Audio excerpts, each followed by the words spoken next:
know that there is a whole called body. The body parts, foot, etc., are different from the body, and it is the body that has the male or female characteristics. Answer. The individual has already been refuted above, and I, Kumara Hiva, have also refuted the characteristics of the body. Now I must repeat myself. If there were a whole called body, all the parts of the body would exist in each part of this body. Each of the parts would exist in every part. If the body existed fully in all of the parts, the foot would exist in the head. Why? Because in the head there is an entire body. If each part of the body were in all the parts, there would be no difference between the body and its parts, the whole following the parts. Question. If the parts of the body, the foot, etc., were different from the body, the error that you mention would exist. But here the parts of the body, the foot, etc., are not different from the whole, i.e., the body. Therefore there is no error. Answer. If the parts of the body were not different from the whole, then the head would be the foot. Why? Because both of them, as the body, would not differ. Moreover, the parts of the body are many, whereas the whole is just one. It is impossible that a multiplicity should make a unit and that a unit should make a multiplicity. Besides, although it is true that the fruit does not exist when the cause does not exist, it is not true that the cause does not exist when the fruit does not exist. If, as you claim, the parts of the body are not different from the whole, the cause would not exist when the fruit does not exist. Why? Because cause and fruit would be identical. The body does not exist whether you look for it in identity or in difference, and, as the body does not exist, on what basis would the male or female characteristics reside? If the latter exist, they are either bodily or different from the body. But the body does not exist.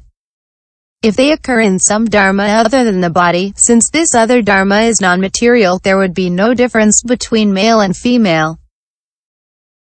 It is simply a matter of a complex of causes and conditions in the course of two successive existences, and we speak of male and female out of mental error.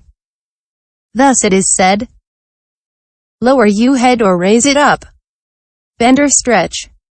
Stand up, go forth or return, look straight ahead or to the side. Speak or babble. In all of that there is nothing true. It is because the mind moves the Vijnana that these activities take place.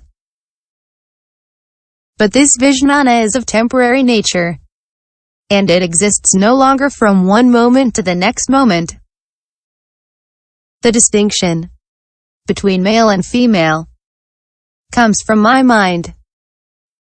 It is out of lack of wisdom that I see them wrongly exist.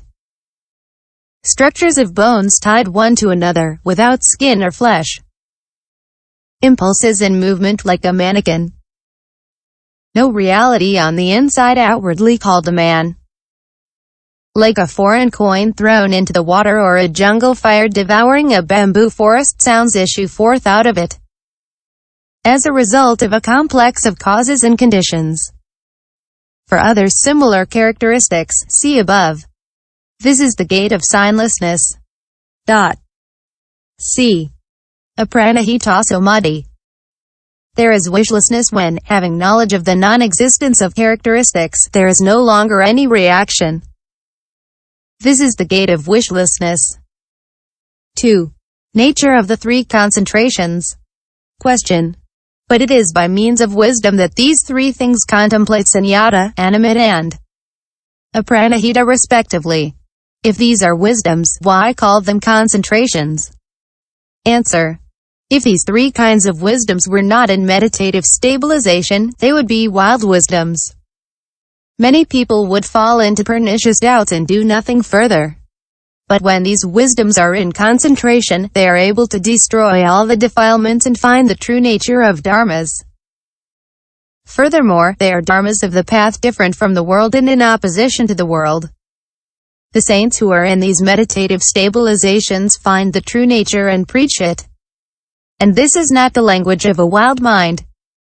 Finally, the other trances and absorptions, Samapati, in which these three things do not occur, are not called meditative stabilizations. Why? Because one can stray away from them, lose them, and fall back into samsara. This is what the Buddha said. The person who observes pure morality is called a monk. The person who contemplates emptiness is called an ecstatic. The mindful, vigorous, energetic person is called the real yogin. The foremost of all happiness is cutting desires and destroying madness. Rejecting the group of the five aggregates and the dharmas of the path is eternal happiness, arriving at nirvana. It follows from these stanzas that the Buddha calls the concentration the three gates of liberation. Question: why are they called gates of liberation? Answer: when they are practiced, liberation is attained and one reaches nirvana without residue of conditioning. This is why they are called gates of liberation. Nirvana without residue of conditioning is true liberation, for in it one finds liberation from physical and mental suffering. Nirvana with residual conditioning is the gate to it. And, although these three concentrations are not nirvana proper, they are the cause of nirvana, and that is why they are called nirvana. In the world, it is common usage to designate the cause by the effect and the effect by the cause. Sunyata, animidya, and apranahita are concentrations by nature. The mind and mental events associated with these concentrations, bodily actions and vocal actions that arise following them, the formations dissociated from the mind that come forth form a complex called concentration. Thus, when the king arrives, with him, of necessity, come the prime minister and some soldiers. Here concentration is like the king, wisdom is like the prime minister, and the other dharmas are like the soldiers. Even if these other dharmas are not mentioned, they must necessarily be present. Why? Concentration does not arise by itself. It is unable to have all the activity by itself.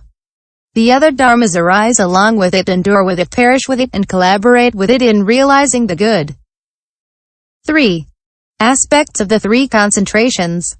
A. The meditative stabilization on emptiness has two aspects. 1. Because it considers the five aggregates of attachment as having neither sameness nor difference, it is empty. 2. Because it considers the me and the mind as non-existent, it is without self. B. The meditative stabilization of signlessness has four aspects. 1. Because it considers nirvana as the cessation of all types of suffering, it is cessation. 2. Because it considers it as the extinctions of the fires of the threefold poison and the other defilements, it is peace. 3. Because it considers it as the foremost of all dharmas, it is excellent. 4. Because it considers it as separated from the world, it is exit. C. The meditative stabilization of wishlessness has two aspects. 1. Because it considers the five aggregates of attachment as coming from causes and conditions, it is impermanent. 2. Because it considers them as the torments of the body and mind, it is suffering.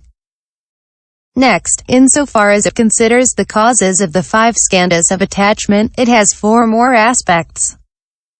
3. Because the complex of defilements and impure actions produces a fruit of suffering, it is origin. 4. Because the six causes produce a fruit of suffering, it is cause.